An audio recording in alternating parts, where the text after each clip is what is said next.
ব্যারাকপুরের সভায় প্রধানমন্ত্রীর হাতে বিজেপি বিধায়ক পবন সিং রবীন্দ্রনাথ ঠাকুরের উল্টো ছবি তুলে দেওয়াকে নিয়ে আক্রমণ করেছেন মমতা বন্দ্যোপাধ্যায়। তিনি বলেছেন, বাংলায় থাকবেন, প্রার্থী হবেন, অথচ বাংলার মনীষীদের সম্মান করবেন না, এটা চলতে পারে না।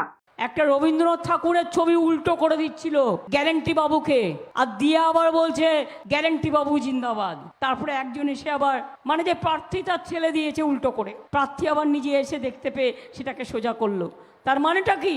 একটা মনীষী তুমি বাংলায় থাকবে, কন্টেস্ট করবে, একটা রবীন্দ্রনাথ ঠাকুরের একটা ছবি দিচ্ছে একটা এমএলএ উল্টো করে।